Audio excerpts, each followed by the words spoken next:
Okay, I have to do this. I have to do this.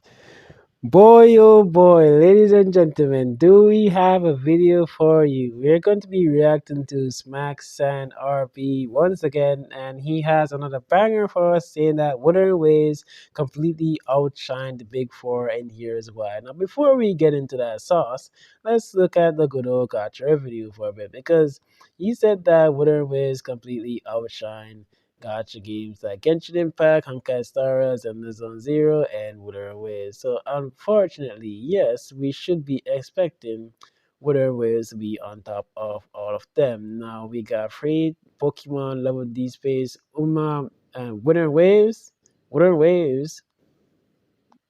Waves, and then there's Hoyoverse Games. So, of course, Wuthering Waves outshine all of them with a massive amount of $14 million. And clearly, Zenless Zone Zero did very bad with 15 million. Genshin Impact did very bad with 27 million, and Honkai Star Rail did terrible with 29 millions. War on top always. War on top always. Let's get into it, bro. Wuthering Waves, in my brutally honest opinion, is outshining every single gacha game that's out And why is that? right now. And there's no doubt in my mind that we'll continue to see this for the foreseeable future. I played a fair bit of gachas in my heyday, and I promise you that's not No, I'm not that desperate. I would it Genshin. I'm a normie. Genshin Impact was the one for me. It was Genshin Impact porn first, and then I found out Genshin Impact years later after fapping to a lot of it. But flex. This crap's Loki a disease. But I've also played all of the big four: Genshin Impact, HSR, ZZZ, and recently within the I have played all of the big four too.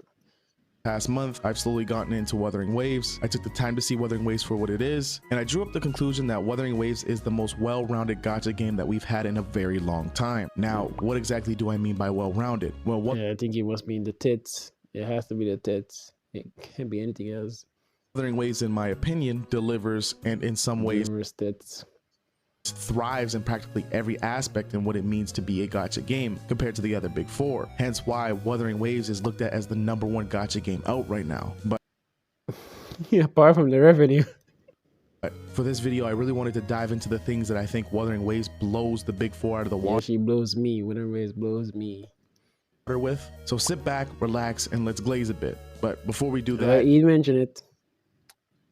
It's an agenda. I told you he mentioned it. for those of you that are new here, my name is Smacksan. I make discussion-based and challenge-based content. If any of that sparks your interest, make sure to hit the sub button and turn the notification bell on so you don't miss out on make sure you do that for me. Make sure you hit that subscribe and hit that notification bell. Future videos. My community Discord is pinned in the comment section down I below. don't have a Discord. I could make it, but maybe not yet. Without further ado, let's get into this. One of the biggest things that surprised me with I don't want to make a Discord because Discord is going to be full of lolly porn. I can see it now. It's just going to be full of lolly porn and blue archive porn and seed porn. I can see it now. I can see it now. So I don't think it's a good idea to make a Discord, knowing Discord is wild as fuck. That's all I can say. I've seen some of the most wildest porn on Discord.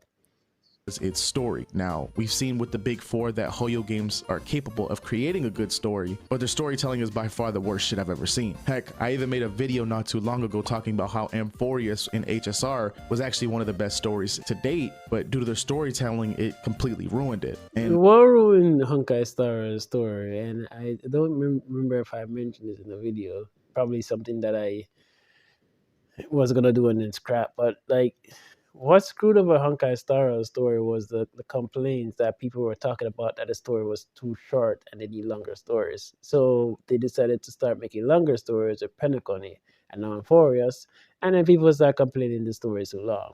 So you can't please people in this space, no matter what the situation. There's always gonna be somebody that's upset. If you make the story too long, people are going to be complaining that it's too long. If you make it too short, people are going to be complaining that it's too short. So might as well just do what you have to do and what you feel like is best for the company and screw the noise because somebody's going to have to complain about something.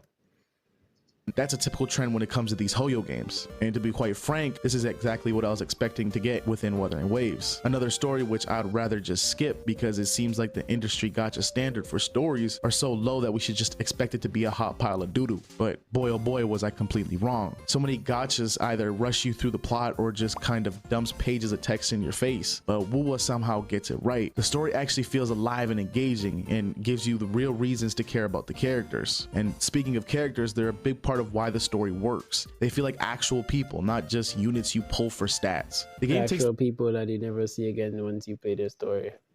Yes. Very true. I've seen Braxaful mention one time that the reason why he doesn't like Honkai Star story is because it's just literally there to sell the character, and once the story is finished, the character is off the screen. Well, let's say Aglaya from Aglaya was in the banner till she was in the story for so long, while in Wither Ways case, once Fullover was off the banner, she was off the screen. the time to show you who they are, how My they think, God. and how they grow over time. Every interaction, every cutscene, even small conversations between Yeah, characters because all there is cutscenes. I'm gonna be stuck. I'm a little bit. I'm sorry. I'm very toxic right now when it comes down to okay, whatever his story. When it comes down to this cutscenes, I've tried it. I forgot to post of it. I've tried it. Like, all right, in Genshin Impact's recent story, it was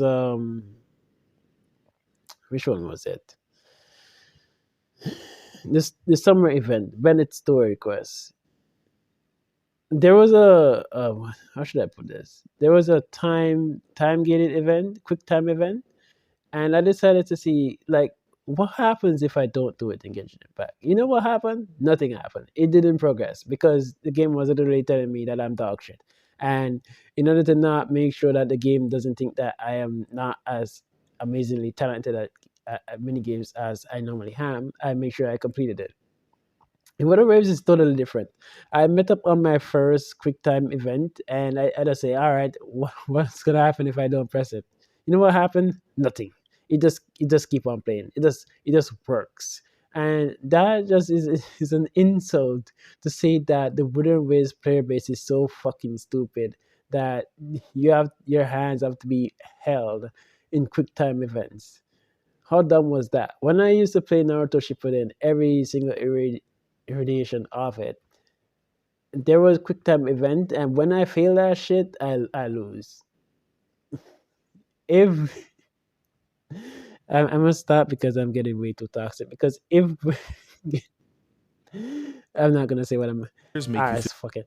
If Wither Waves, if Kuro Games made Naruto Shippuden, like the quick time events would have made no sense. Like you would you would be pressing the wrong button and it still be completing. And you would think that you're actually good at the game when you're just trash. connected. It feels like you're following their journey and seeing them change alongside the story. The pacing is another thing that hits really well. Wuwa doesn't overload you with constant action or non-stop dialogue. Instead, it knows when to give you quiet moments and when to hit you with the big emotional payoffs. Those bigger moments actually feel earned. I'm looking forward to that. I'm absolutely definitely looking forward to that, my boy. They hit way harder because the game takes its time building up to them in a proper The way. only problem is there is not many people that can play Wither Waves on mobile or on PC.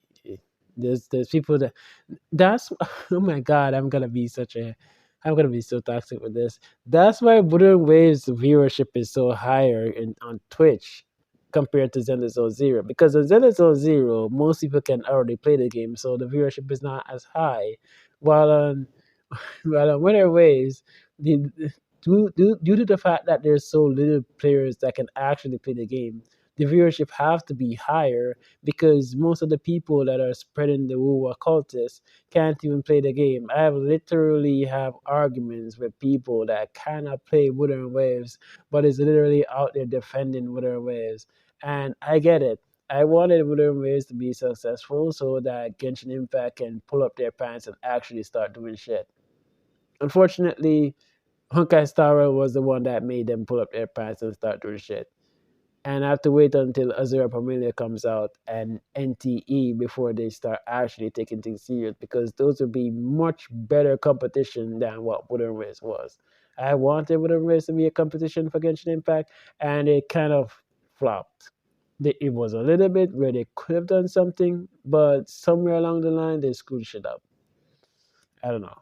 In my opinion, what really makes Wuwa's story stand out is how emotional it is. When characters reveal something personal or go through change or face a challenge, it actually lands. It feels real because the game has earned those moments by letting the story and the characters develop naturally. At the end of the day, Wuthering Waves doesn't just have a story, it has a story that actually matters. One that makes you want to keep playing, explore more, and see what happens next. It's immersive, it's satisfying, and it's a huge part of why the game feels so special to me. It was definitely something new to me. Experiencing a good story within a gacha game, who the fuck knew? Another major thing that Wuthering Waves does really well with is their world exploration. And let's keep it a buck here, they really needed to hit the ball on this one. We all remember how utterly terrible it was to go through Genshin Impact's open world. It completely felt empty and a slog to go through.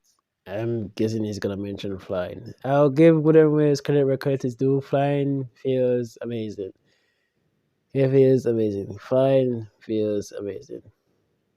I'll give them absolute credit for that. It feels amazing. I don't know who tell I don't know who tells Cole CJ that we needed flying in Genshin Impact, but if flying was coming to Genshin Impact, I think that would be pretty cool. I think that would be pretty cool. Now to point out Wuwa's world exploration in But one not every game needs to be with a race. I'm sorry this video is a little bit longer than normal, but I don't understand what the deal is with everybody wanting every game to be Wuthering Waves. Like, games can be different. Like, 1.0 was definitely a step up from Genshin Impact's, but 2.0 was really where I found it stepped up in. The overworld in 2.0 itself was packed with content. There are enjoyable puzzles to solve, hidden bosses to who the fuck enjoy puzzles? I don't enjoy puzzles. I don't enjoy the engagement. Alright, it's not that it's not hard. It's very easy still, but I don't like puzzles. I never say I'm gonna load up Genshin Impact to play fucking puzzles. Never have I ever said that. Never. I seen Wuthering Waves players be outraged on the puzzles. The mini games that I like is the Fall Guys mini game in Zone Zero. Uh, what else? There are some really fun mini games. The Angry Bird mini game in Honkai Star Rail is very fun too. I like the fun ones. I don't like the puzzle ones. I like the fun ones, the extremely fun ones, and the ones that will give you proper knowledge in terms of running a business. Those are really good, and I'll always give those high praises because they teach the young children how to manage a business and stuff like that, and things that you need to learn in business. And I feel that is absolutely peak value for players to use. So things that they can actually implement in real life. Like, I kid you not, like some of the events in Genshin Impact that were business related and Honkai Star Rail too have helped me utilize them in my own real life business, which is insane to say this, but I actually really like these things that they do. So I do not hate all mini games. It's just that the ones that are tedious, the ones that are very fun, and the ones that are educational, I will always give high praises to those. But I have never logged into any of these games saying that I want to do this specific type of puzzles. Puzzles are just like a means to get the rewards. The only thing that is valuable is like if you see a bunch of bosses somewhere and you decide to beat them up and get the chest, then you're good. That's also absolutely good. But that takes like little to no time, anyways. discover, and all kinds of secret areas that make every corner of the map feel worth visiting. What secret areas? There's secret areas in Wuthering Waves? Alright, I take back what I said. Previously in the video, I mentioned that there's no secret areas in Wuthering Waves. If I can find the secret area that they're talking about, then that would be cool. I look forward to it. Constantly being rewarded for paying attention and thinking creatively. No, that's bullshit. Look at Jinazad. Jinazad was not paying attention and he got rewarded to go to Corefest while his chat and all the people that were mauling him didn't get to go because they were broke. What are you talking about? about how to navigate the environment. It makes exploration feel exciting rather than just a chore. But to be quite honest, the thing that makes Wuwa's world exploration so enjoyable is being able to fly everywhere you go. Now, with the newest version, even 1.0 areas allow you to be able to fly. It's such a simple but Yeah, I'll give them absolute praise with that. The flying experience in Wuthering Waves feels amazing. Does it mean that it kills the experience with Genshin Impact? No, because they're different games. I completely understand that they're different games. They run differently. I expect them to run differently. I don't expect to load up Genshin Impact to play Wuthering Waves Combat, and I don't expect to load up Wuthering Waves to play Genshin Impact Combat, if you get what I mean. So dramatic change for the positive. It makes roaming around and exploring new areas actually enjoyable. And also in turn, this speeds up player progression when trying to 100% certain areas. Overall, flying was just an amazing quality of life upgrade. Another huge reason why Wuthering Waves shines again, it's just for the unemployed. Like person that is employed is not into, to, it's not readily available to 100% an area. It comes over time. Like I think Buddha Waves is the people that don't have shit to do. is just how free to play friendly it is. And honestly, this is one of the biggest things that sets it apart Go from outside, get a life, and touch some fucking grass, man. other gotchas in the big four. First off, let's talk about pity. In most Hoyoverse games, the pity is set to 90 pulls before you're guaranteed that 5-star. Wuwa cuts that down to 80 pulls. That You might know what? NT is coming out with no pity, no gotcha system. I'm gonna be playing NTE just to shit on whatever ways. But imagine having pity. But there's always a catch. The catch with Wooden Waves weapon banner is that there's no good 4-star option, so you have to get the 5-star option, which makes it a little bit longer for you to get the 5-star option because you have to go close to hard pity in order to get it. So mm, it's a good but a bad thing at the same time. And like when it comes down to weapon comparison, people will compare, like for Genshin Impact, they will compare the best in slot weapon to a free 4-star weapon or something like that. Well, in Wuthering Waves, the comparison is to other limited 5-star weapons, which is insane. might not sound like a huge difference on paper, but it adds up fast. Over time, you're saving a ton of resources, and that makes chasing characters feel so much more doable without having to spend. Then there's the weapon banner, and this is a game changer. In other gachas, the weapon banner is a trap, with multiple featured weapons and no true guaranteed for what you want. Wuwa fixes that. Here, It's the not multiple game, it's only oh my god. It's weapon banner only it's only Genshin Impact. Only Genshin Impact has the worst weapon system, and that's because they tie both weapons in one banner, and that's why the 75, 25, 75, 25 for Rhythm Zenithzone Zero. I think Zenithzone Zero is 75, 25. I don't remember correctly, but I know for a fact that Honkai Stara's banner for weapon is 75, 25, and they're separate. The thing that made Genshin Impact banner so bad is because you can win the 50-50 and not get the weapon you want. Like for my case with Movika, I won the 50-50, but I got Seat Lolly weapon. I have Movika. I don't have Seat Lolly yet. I didn't pull her on the rerun either. And I'll admit, the weapon system is terrible in that regards. Absolutely. But is I don't even have a free to play weapon on Mavica either. I'm running the battle pass Claymore.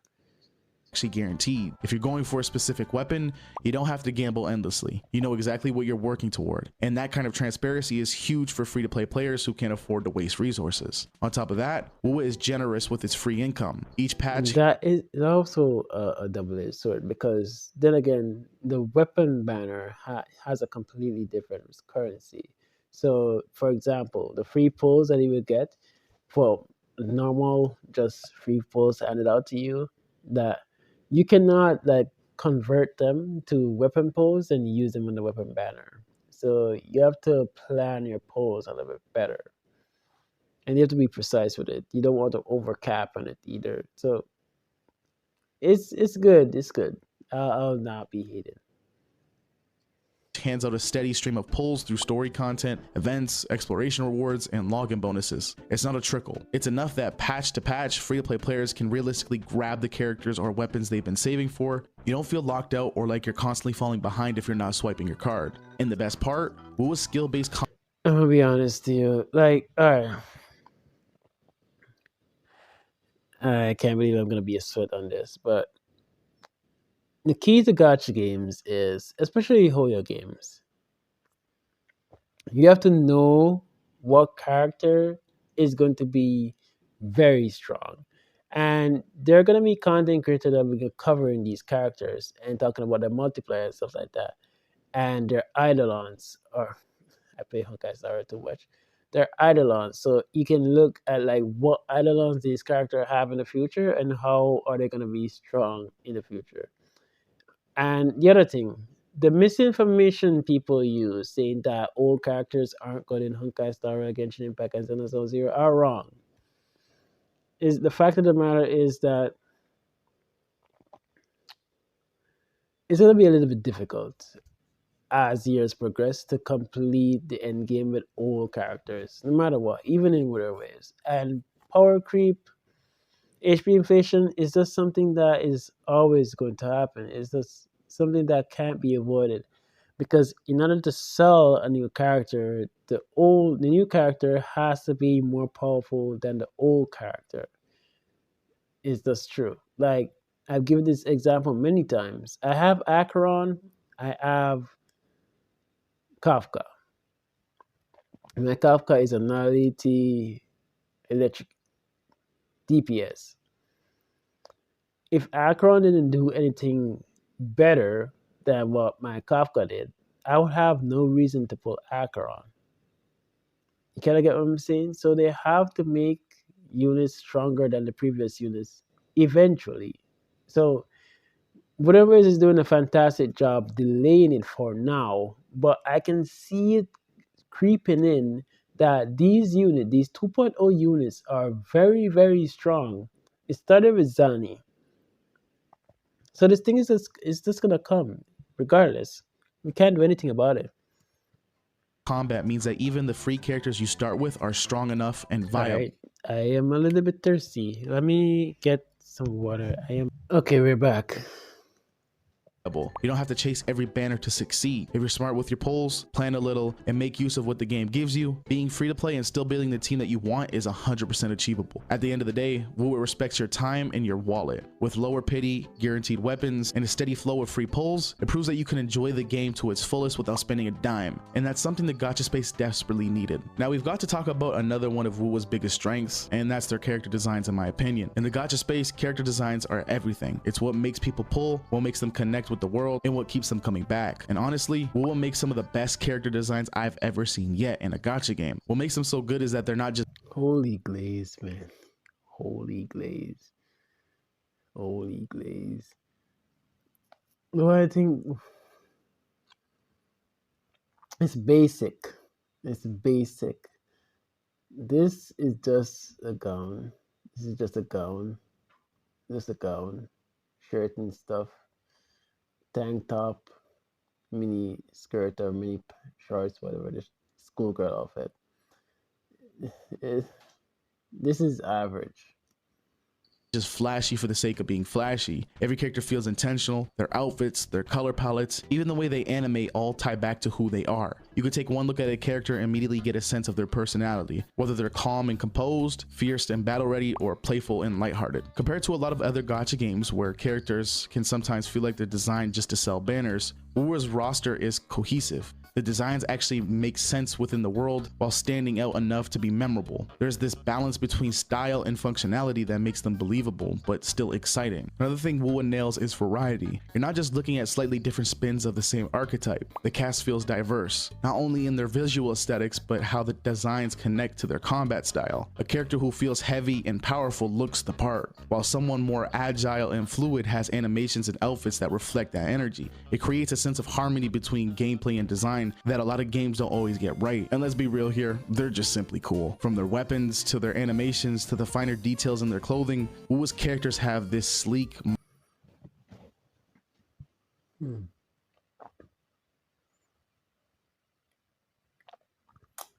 I think the weapon,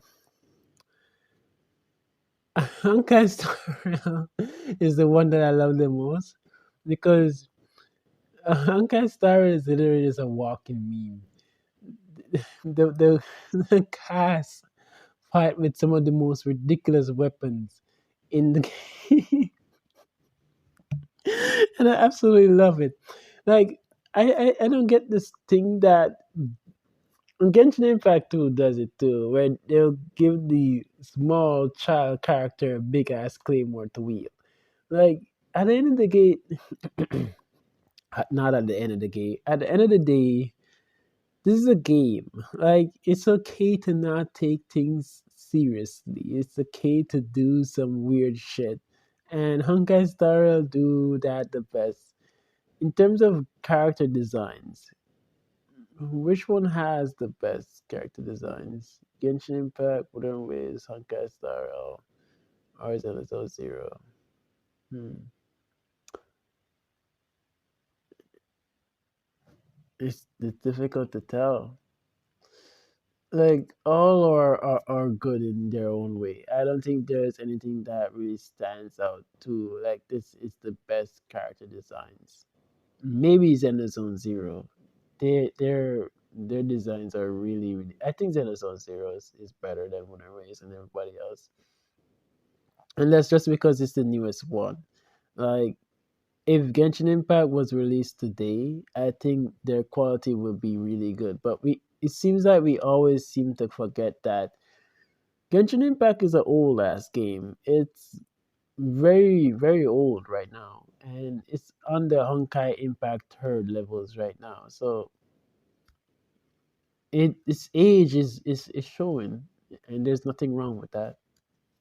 Modern meets fantasy look that stands out from what we've seen in games like Genshin, Honkai Star Rail, or ZZZ.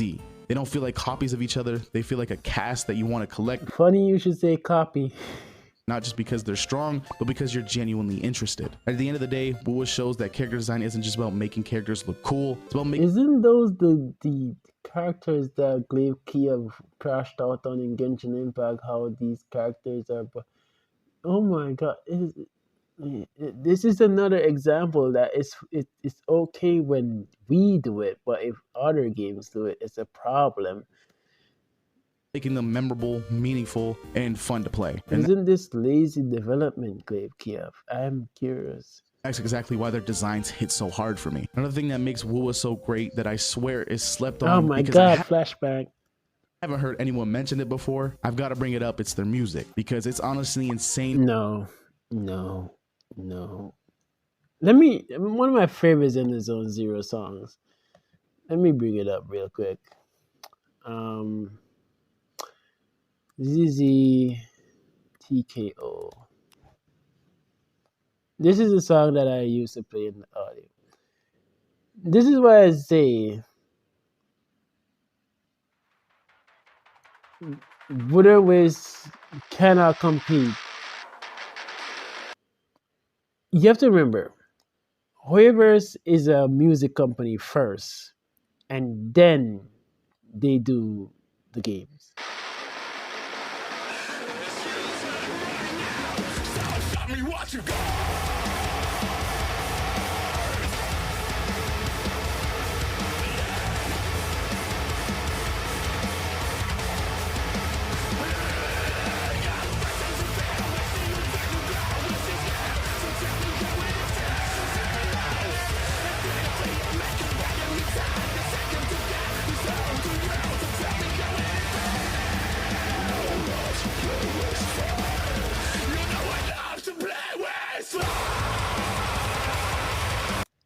We got to the good part.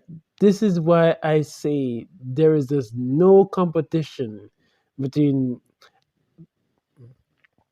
There are some okay songs in Wuthering Waves, but it's not anywhere near Hoiverse level anytime soon.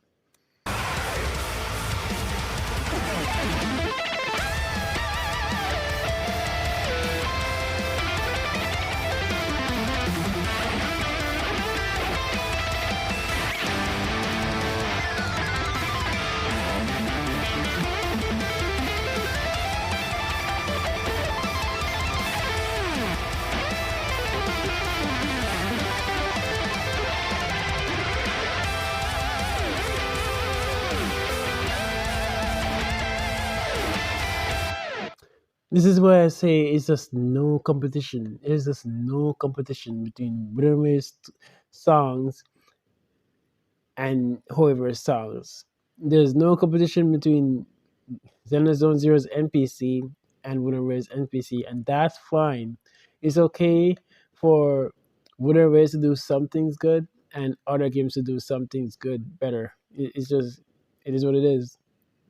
How good the soundtrack is. The soundtrack doesn't just sit in the background, it actually pulls you into the game. When you're out exploring, the music feels chill and atmospheric, like it's guiding you through the world. But the second you jump into a fight, it cranks up and gets your blood pumping. Boss themes especially, absolute fucking bangers. They make every encounter feel epic. And then there's the softer tracks during story moments, those hit way harder than you would expect, and the kind of soundtrack you'd actually throw on outside of the game just to vibe to. For me, Wuwa's music is top tier because it makes every moment, exploration, combat, story feel bigger, more emotional, and just way more immersive. It's seriously one of the game's secret weapons. And lastly, I just wanted to say Wuwa's limited time events are actually heat. I'm not 100% sure if the quality has always been there within the recent patches, but having a tower defense mode is sick as fuck. But to just wrap up the Krispy Kreme glaze in this video, with the very small time I've had with the game, I've already noticed the big things that make this game great, and I fully expect the devs to continue to cook up some more heat in the future. But as always folks, let me know what you think in the comment section down below. I always love making discussion based videos because that means I can interact with you all in the comments. None of these takes are his. He's just rehashing things that like Saint Tontas has been preaching the entire time. And the reason why I know this is my boy is too is, is too fresh into Wuthering Waves to be knowing all of that right away. It's just I just don't believe it. I just really don't believe it. Anyways, we have like a few minutes before the patch reset, and I haven't done my dailies yet. So I'm gonna get my dailies done, and then I'll come back and I react to this, and I'll react to this on one night, and you'll see these videos on a daily basis. Anyways, bye for now.